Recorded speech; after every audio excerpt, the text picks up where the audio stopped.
मे 2026 मध्ये चंद्रपूर जिल्ह्यातल्या सिंदेवाही तालुक्यात एका वाघिणीनं 4 महिलांचा बळी घेतला आणि महाराष्ट्रात खळबळ उडाली. वनविभागाने त्वरित ॲक्शन घेत या वाघिणीला जेरबंद केलं. मात्र त्या निमित्तानं आठवणी जाग्या झाल्या त्या अवनीच्या. अवनी ही अशी वाघीण होती जिच्या नावावर 13 नरबळींची नोंद झाली होती आणि अखेर तिला गोळी घालून ठार मारण्यात आलं. सिंदेवाहीच्या वाघिणीसारखीच अवनीसुद्धा लेकूरवाळी होती. तिला 2 बछडे होते. अवनीच्या मृत्यूनंतर काय झालं असेल या बछड्यांचं, जाणून घेऊया बोल भिडूच्या जंगल स्टोरीजमध्ये. नमस्कार, मी अनंत सोनवणे. 1 जून 2016 यवतमाळच्या बोराटी गावामधल्या सोनाबाई भोसले नावाच्या एक महिला, 60 वर्षांच्या महिला होत्या. त्या सकाळी उठल्या आणि आपल्या कापसाच्या शेतावर कामासाठी गेल्या. दुपारपर्यंत त्या काही परत आल्या नाहीत. त्यामुळे कुटुंबियांना काळजी वाटायला लागली आणि ते कुटुंबीय तिचा शोध घेण्यासाठी शेतावर गेले. शेतावर काही त्या आढळल्या नाहीत, म्हणून त्यांनी आसपासच्या जंगलामध्ये शोध घेतला. तेव्हा त्यांना सोनाबाईंचा मृतदेह सापडला. वनविभागाने जेव्हा तपास केला तेव्हा असं लक्षात आलं की त्या परिसरामध्ये एका 4-5 वर्षांच्या तरुण वाघिणीचा वावर आहे. वनविभागाच्या दप्तरी त्या वाघिणीची नोंद होती T1 अशी, आणि हीच T1 वाघीण नंतर अवनी म्हणून प्रसिद्ध झाली. पुढे सप्टेंबर महिन्यात सुद्धा आणखी एक बळी गेला. यानंतर सुद्धा हा सिलसिला सुरूच राहिला. 2017 सालामध्ये आणखी 5 मृतदेह सापडले आणि हा सगळा जो प्रदेश होता हा T1च्या टेरिटरीचा भाग होता. लोकांमध्ये असंतोष माजायला लागला होता. लोकांनी आंदोलनं सुरू केली, रास्ता रोको सुरू केले, अधिकाऱ्यांना घेराव घालणं सुरू झालं. अधिकाऱ्यांच्या, वनविभागाच्या गाड्यांवर हल्लेसुद्धा झाले. जनक्षोभ उसळू लागलेला होता आणि लोकांची मागणी होती की या वाघिणीचा एकदाचा बंदोबस्त करा, तिला ठार मारा. आता भारतीय वन्यजीवन संरक्षण कायदा जो आहे त्याच्या सेक्शन 11 नुसार चीफ वाईल्ड लाईफ वॉर्डन यांनाच फक्त अधिकार असतात वाघाला पकडण्याचे किंवा मारण्याचे आदेश देण्याचे. त्यावेळी महाराष्ट्राचे चीफ वाईल्ड लाईफ वॉर्डन होते AK मिश्रा. त्यांनी जानेवारी 2018 मध्ये शेवटी एक आदेश काढला ज्याच्यामध्ये असं म्हटलं होतं की या T1 वाघिणीला पकडण्यात यावं आणि ते नाहीच जमलं तर तिला ठार मारण्यात यावं. वनविभागाने T1ला पकडण्यासाठी प्रयत्न सुरू केले. जंगलात ठिकठिकाणी पिंजरे लावले गेले, जाळ्या लावल्या गेल्या. तिला पकडण्यासाठी आमिष म्हणून जनावरं बांधली गेली. पण T1 ही इतकी चतुर वाघीण होती की तिने यापैकी कुठल्याही प्रयत्नाला दाद दिली नाही. दुसऱ्या बाजूला काही स्वयंसेवी संस्था, वन्यजीव प्रेमी यांनी एकत्र येऊन सेव्ह अवनी नावाची एक मोहीम सुरू केली. म्हणजे याच काळात T1ला अवनी हे नाव दिलं गेलं. तिला भावनिकदृष्ट्या जोडून घेण्यासाठी हे नाव दिलं गेलं. या स्वयंसेवी संस्थांचं म्हणणं असं होतं की अवनीने कुठेही गावामध्ये जाऊन लोकांना मारल्याचा पुरावा नाही, उलट लोक जंगलात आलेली होती आणि त्यावेळी ती मारली गेलेली आहे, त्यामुळे याच्यामध्ये अवनीचा दोष नाही. तिला ठार मारू नका, तिला जिवंत पकडा पण तिला ठार मारू नका. हा वाद मुंबई उच्च न्यायालयात गेला आणि न्यायालयाने आदेशाला स्थगिती दिली. पण विषय इथे संपला नाही. 2018 मध्ये आणखी 6 बळींची नोंद झाली. पुन्हा एकदा जनक्षोभ उसळला आणि चीफ वाईल्ड लाईफ वॉर्डनना पुन्हा एकदा आदेश काढावे लागले. यावेळी अवनीला नरभक्षक म्हणून घोषित करण्यात आलं, म्हणजे मानवी जीवनासाठी धोकादायक.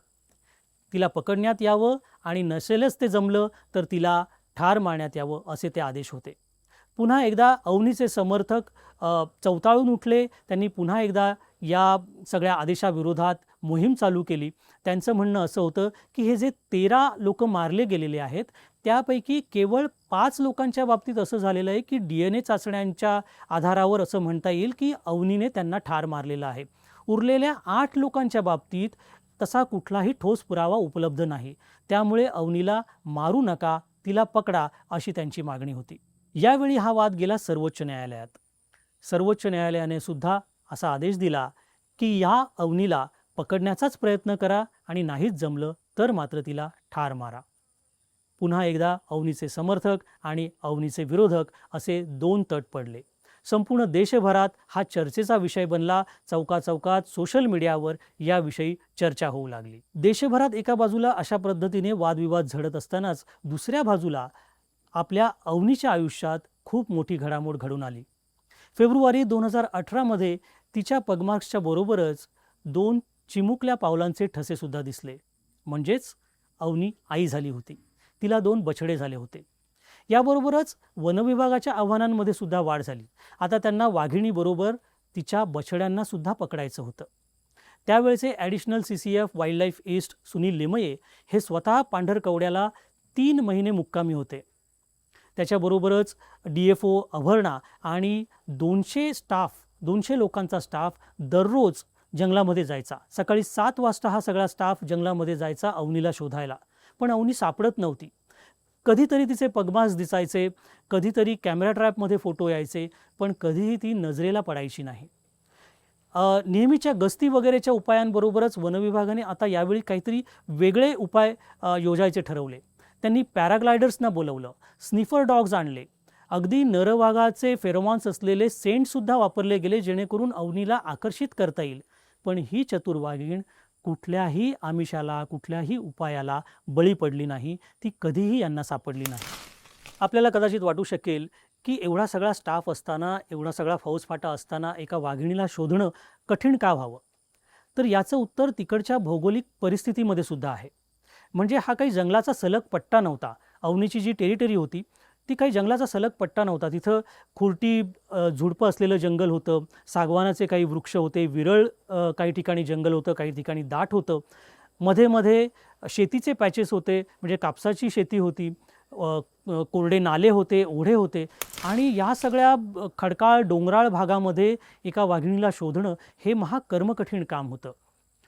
दुसऱ्या बाजूला असं होत होतं की शोध मोहिमेला अपयश मिळत असतानाच जर तिला मारण्याची वेळ आली तर त्याचीही तयारी करणं आवश्यक होतं. अशा वेळी एखादा निष्णात शार्प शूटर आपल्याजवळ असायला हवा असं वनविभागाला वाटलं आणि ते स्वाभाविक होतं. बऱ्याचदा अशा वेळी पोलीस दलातल्या एखाद्या शूटरला बोलावलं जातं किंवा खाजगी व्यक्तीला सुद्धा बोलावलं जाऊ शकतं.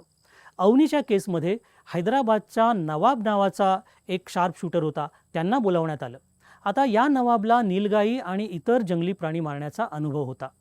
त्यांच्याच टीममध्ये अजगर नावाचा त्यांचा एक मुलगासुद्धा होता. 2 नोव्हेंबर 2018 बोराटी परिसरात अवनी दिसल्याचा मेसेज आला आणि अजगरची टीम रवाना झाली. हा तोच परिसर होता, बोराटी परिसर, जिथं अवनीच्या नावावर पहिल्या बळीची नोंद झाली होती. रात्रीची वेळ होती. अजगरची टीम त्या भागामध्ये गेली तेव्हा त्यांना अवनी दिसली. त्यांनी डार्ट मारला. तो डार्ट बरोबर लागला. जनरली असं होतं की ज्यावेळी डार्ट लागतो तेव्हा वाघ हा त्या भागापासून पळून जातो, दूर जाण्याचा प्रयत्न करतो. पण इथं उलटंच झालं. अवनीला डार्ट लागल्यानंतर ती तिथून पळून गेली नाही, तर ती उलटी मागे फिरली आणि अजगरच्या गाडीच्या दिशेने धावायला तिनं सुरुवात केली. ती हल्ला करण्याची शक्यता होती म्हणून अजगरनं ट्रिगर दाबला आणि एकाच गोळीसरशी अवनी खाली कोसळली. गोळी एका कानाच्या ठिकाणाहून आतमध्ये घुसली आणि दुसऱ्या ठिकाणाहून बाहेर पडली. अगदी क्लीन शॉट होता. एका गोळीत अवनीचा प्राण गेलेला होता. अवनीच्या मृत्यूची बातमी बाहेर येताच गावकऱ्यांनी जल्लोष केला, गुलाल उधळला, फटाके वाजवले. वन अधिकाऱ्यांना मात्र अत्यंत दुःख झालं. मात्र दुसऱ्या दिवशी प्रसारमाध्यमांनी भयंकर टीका केली. या सगळ्या गोष्टींवर त्यांनी अनेक प्रश्न उपस्थित केले. प्रोटोकॉल पाळले गेले होते का? रात्रीच्या वेळी ही कारवाई का केली? डार्ट नक्की मारला गेला होता का? तिला वाचवण्याचे प्रयत्न केलेत का? की फक्त तिला ठार मारणे हाच या सगळ्या मोहिमेचा उद्देश होता? असे असंख्य प्रश्न उत्पन्न केले गेले. हा सगळा वाद पुन्हा एकदा न्यायालयात गेला. पण न्यायालयाने वनविभागाला क्लीन चिट दिली. कालांतराने या विषयावर शेरनी नावाचा एक सिनेमा आला. तो सुद्धा भरपूर गाजला. विद्या बालन या अभिनेत्रीने त्यामध्ये अभर्णा, DFO अभर्णा यांची भूमिका केली होती. आता अवनीचा मृत्यू झाला त्यावेळी तिच्याबरोबर तिचे बछडे होते. 10 ते 11 महिन्यांचे ते बछडे होते. त्यांचं काय झालं? तिला 2 बछडे होते, एक नर आणि एक मादी. नर बछडा कुठे गेला हे शेवटपर्यंत समजलं नाही. त्याला शोधायचा खूप प्रयत्न झाला पण तो काही सापडला नाही. मादी बछड्याला पकडण्यात मात्र यश आलं. वनविभागाने या बछड्याला महाराष्ट्रामध्ये पेंच व्याघ्र प्रकल्प जिथे आहे तिथे नेलं.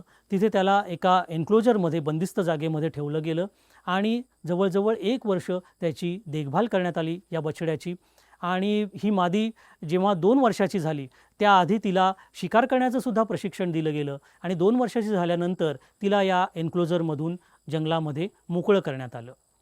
आता बघा याच्यामध्ये कसं दुर्दैव आड आलं तिच्या, की ज्या दिवशी तिला एन्क्लोजरमधून जंगलामध्ये मुक्त करण्यात आलं त्याच दिवशी तिकडच्या एका मोठ्या वाघिणीशी तिची गाठ पडली. खूप मोठा संघर्ष झाला आणि त्या संघर्षामध्ये ही जी बछडी होती ती जबर जखमी झाली. जखमी होऊन ती पुन्हा एकदा कुठे आली तर जिथे तिला पिंजऱ्यात एन्क्लोजरमध्ये ठेवलेलं त्याच जागी ती परत आली. वनविभागाने तिच्यावर उपचार केले, तिला वाचवण्यासाठी पराक्रमांची शर्थ केली. मात्र झालेल्या गंभीर जखमांमुळे शेवटी ती मरण पावली. सिंदेवाहीची T2 वाघीण असो किंवा पांढरकवड्याची T1 म्हणजे अवनी असो, ही काही एका वाघिणीची गोष्ट नाही. ही कथा आहे वाघ आणि माणसामधल्या संघर्षाची. हा संघर्ष वाढतच चाललेला आहे. म्हणजे एका बाजूला आपण पाहतो की या वाघिणींच्या परिसरामध्ये राहणाऱ्या गावकऱ्यांच्या व्यथा खोट्या होत्या का? तर अजिबात नाही. त्यांच्या कुटुंबातली माणसं मारली गेलेली आहेत, त्यामुळे त्यांच्या वेदना खऱ्या होत्या. दुसऱ्या बाजूला वनविभागाचे प्रयत्न खोटे होते का? तर अजिबात नाही.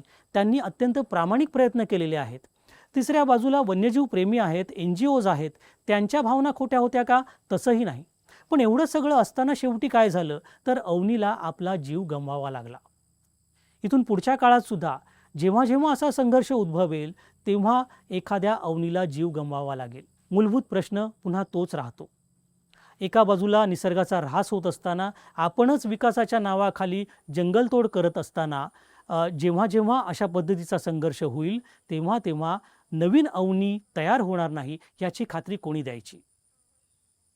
अवनीची ही गोष्ट तुम्हाला कशी वाटली आम्हाला कळवा. आणि जंगल स्टोरीजमध्ये अशा प्रकारच्या कुठल्या गोष्टी ऐकायला तुम्हाला आवडतील हे सुद्धा कमेंटमध्ये लिहून नक्की कळवा.